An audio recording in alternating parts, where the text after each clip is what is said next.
I spent 3 years following advice from a book written in 1937, and it completely changed my bank account. But not for the reasons you think.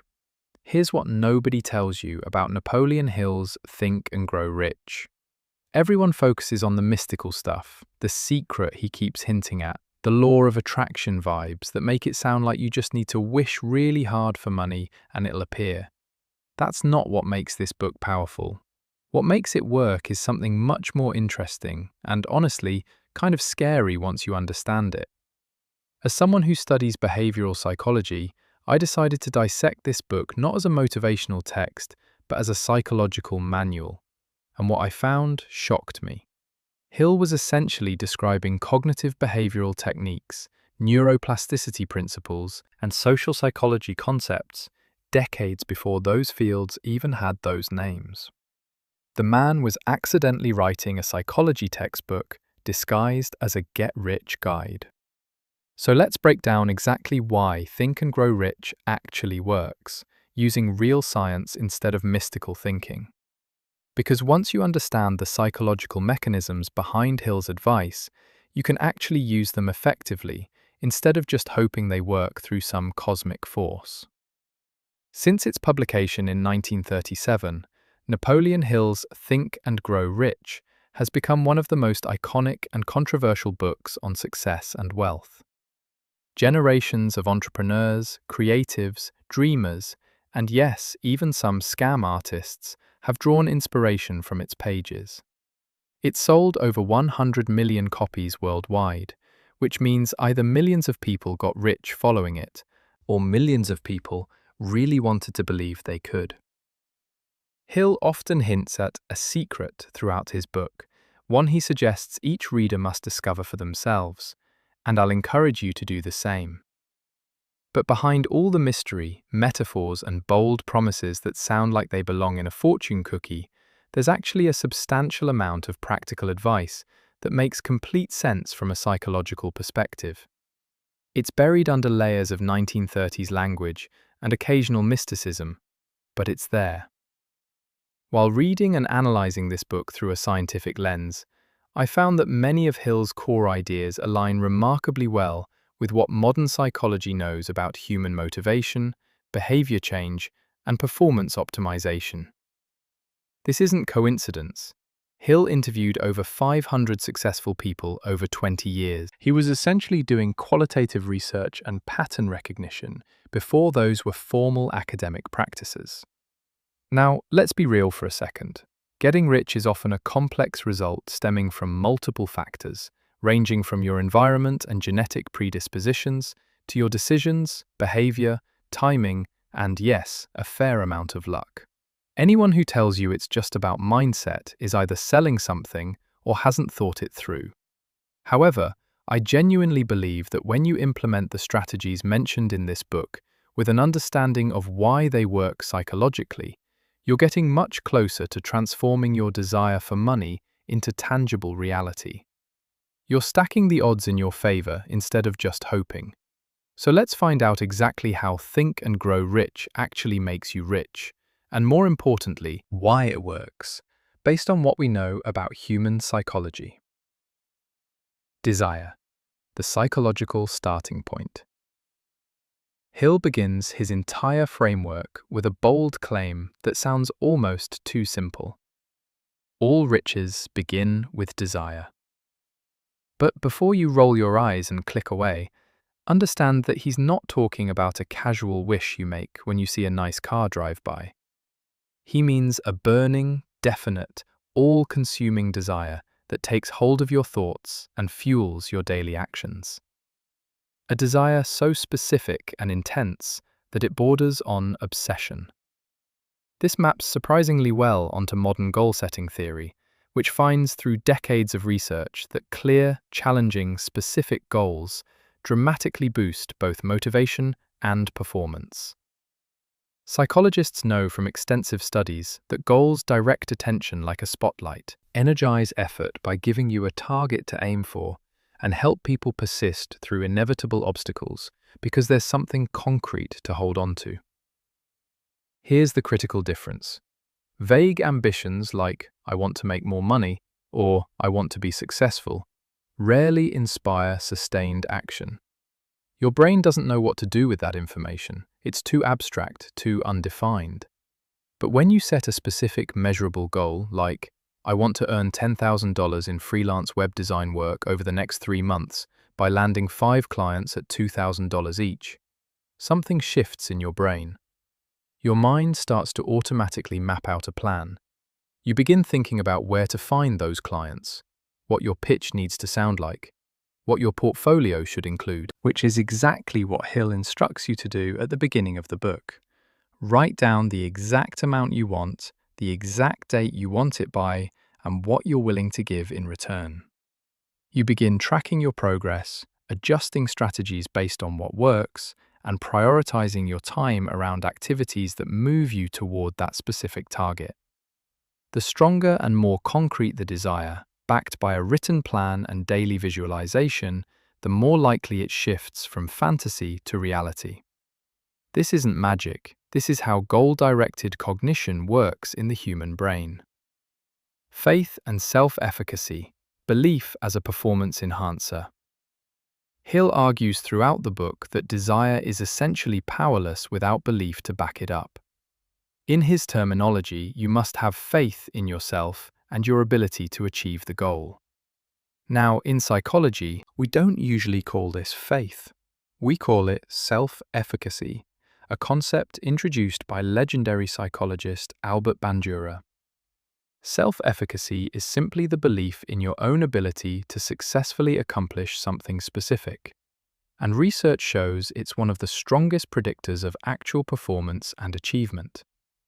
Self-efficacy shapes what goals people even dare to set in the first place, how much effort they're willing to invest, how long they persist when things get difficult, and how they respond emotionally to setbacks and failures. If you believe deep down that you can build a successful business or achieve a certain career milestone, you're significantly more likely to actually start taking action, more willing to risk failure and look foolish, and more likely to try again after you fall flat on your face the first few times. Belief doesn't guarantee success, but lack of belief almost guarantees you won't even try. For instance, imagine someone who wants to launch a coaching practice but secretly doubts their ability to attract clients or deliver real value. What happens? They might procrastinate on building their website, abandon the idea after a few rejections, never quite get around to posting on social media. Their doubt becomes a self-fulfilling prophecy. But someone with high self-efficacy will face those exact same obstacles, those same rejections, that same fear, and push through them anyway. They expect to succeed eventually, so temporary failures just become data points rather than evidence they should quit. And because they keep going, they often do succeed. Autosuggestion, rewiring your mental operating system. One of Hill's signature ideas that sounds the most mystical is autosuggestion, which he describes as repeating affirmations to yourself daily to reprogram your subconscious mind. Read that sentence in 2026, and it sounds like something from a manifestation guru's Instagram. But modern psychology actually gives us a more grounded scientific explanation for why this technique can work. Repeated affirmations can act as verbal self-cues that subtly but consistently shape attention and behavior over time. They also tap into expectancy effects, priming, and attentional focus, all of which influence how we perceive situations, what actions we take, and what decisions we make in our daily lives. Verbal self-cues work like mental nudges or reminders. They keep your goals and desired identity front of mind throughout the day when choices arise. Should I scroll social media or work on my business? If you've been telling yourself every morning, I am a disciplined entrepreneur, that identity reminder might tip the scale toward productive action. Interestingly, research shows that positive self-talk seems to have a limited direct effect on performance, while negative self-talk can significantly decrease it. So the real benefit might be in crowding out the negative voice. Expectancy effects refer to how our beliefs shape our behavior in ways we don't consciously notice.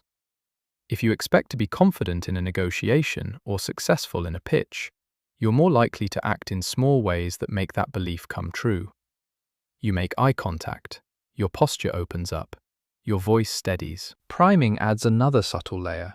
Repeated exposure to certain words or ideas can influence how we interpret ambiguous situations and what actions feel natural to take. If you're constantly priming yourself with words like wealthy, successful, confident, you might interpret opportunities differently than someone priming themselves with struggling or broke. These aren't magic tricks. They're part of how our brain's filtering system works. For example, telling yourself every morning, "I'm becoming a confident negotiator," doesn't magically change your skills overnight, but it might change your behavior in small, cumulative ways. You might be slightly more likely to speak up in meetings, to prepare more thoroughly before asking for a raise, to reflect afterward on what worked and what didn't. Over weeks and months, these small shifts compound into measurable behavior change. Autosuggestion isn't mystical reprogramming, it's using repetition to develop an unconscious shift in mindset and attention that gradually steers you toward more productive decisions and behaviors. Visualization, mental rehearsal for real performance. Hill tells readers throughout the book to vividly visualize themselves already in possession of wealth and success. To see it, feel it, experience it in their imagination as if it's already real.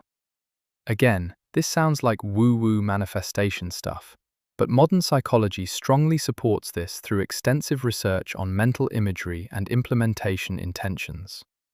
Mental imagery, or visualization, helps you mentally rehearse future actions and situations, which has been shown to improve actual performance. Implementation intentions help you plan the specific when, where, and how you'll execute actions, dramatically increasing follow-through rates.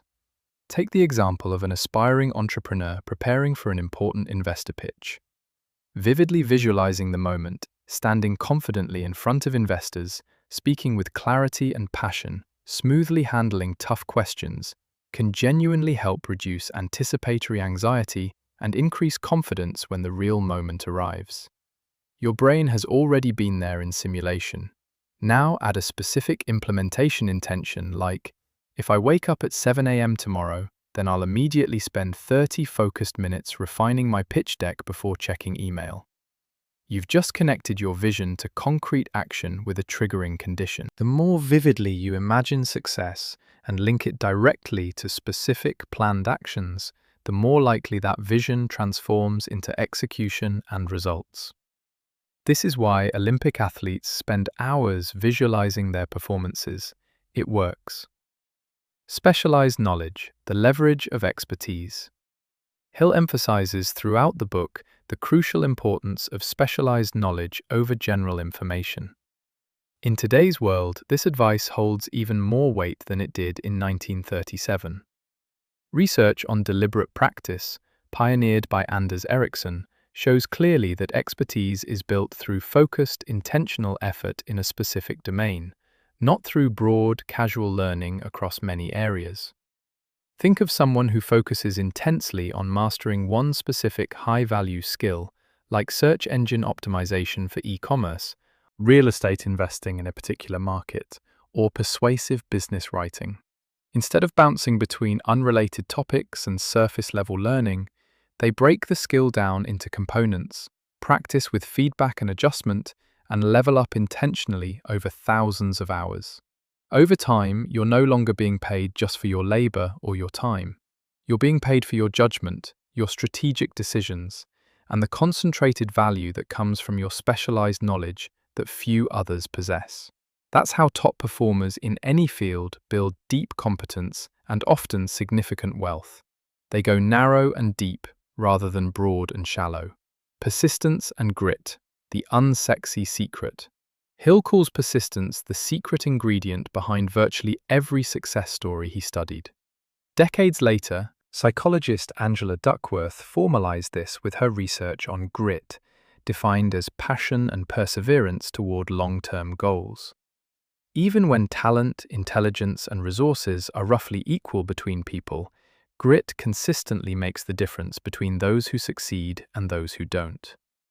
But persistence doesn't mean stupidly doing the same ineffective thing over and over, expecting different results. It means adapting your approach, learning from failures, and continuing to move forward, even when progress feels painfully slow or invisible. A freelancer who keeps iterating on their portfolio based on feedback, consistently sending personalized outreach emails, improving their craft after each rejection, and showing up week after week, is building more than just income. They're building the psychological habit and identity of resilience.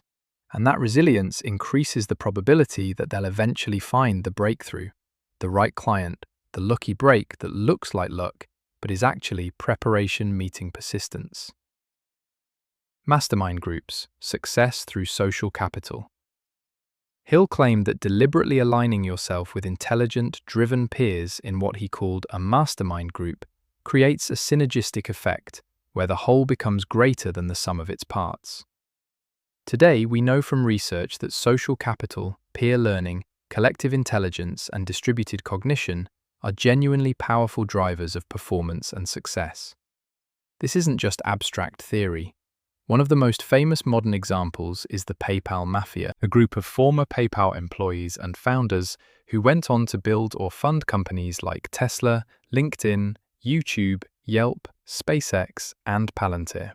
Their extraordinary collective success didn't just come from individual brilliance, it came from continuously sharing ideas, backing each other's ventures financially and strategically, opening doors and collaborating years after PayPal was sold.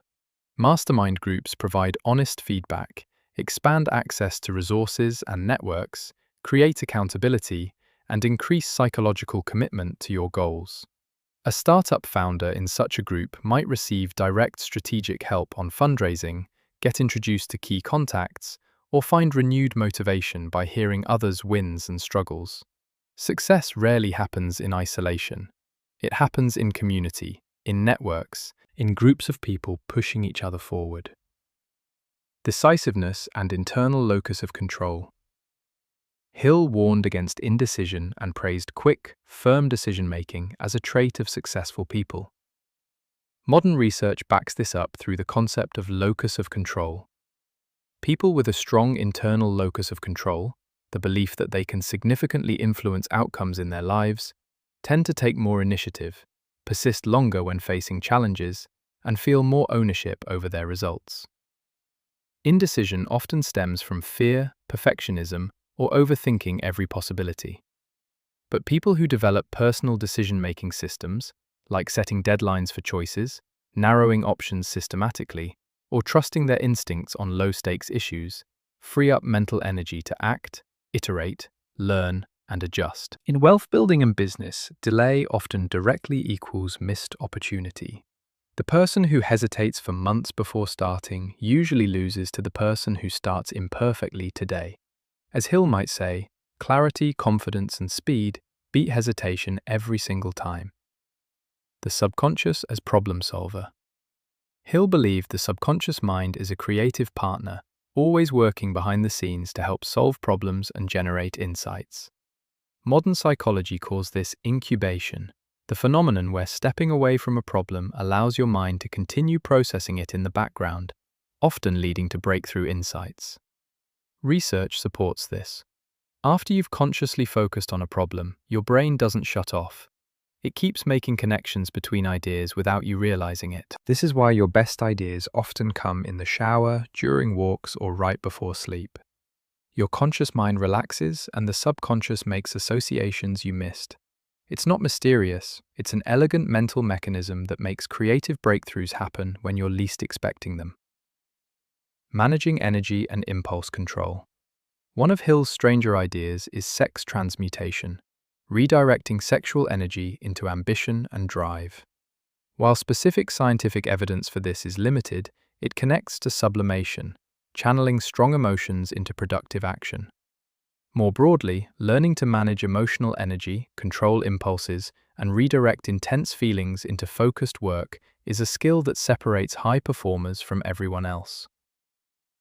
Fear, the ultimate saboteur. Hill argues that fear, especially of failure, poverty, and criticism, is the main reason people never pursue their goals. Psychology confirms this through research on avoidance motivation and cognitive distortions. Fear clouds judgment, narrows attention, keeps us in comfort zones, and creates self-fulfilling prophecies where we fail because we were too afraid to truly try. The bottom line. Napoleon Hill didn't have MRI scanners, peer-reviewed journals, or formal psychology training. But many of his insights anticipated what science would later confirm. His ideas, when translated into evidence-based principles, offer more than motivation. They offer a practical roadmap.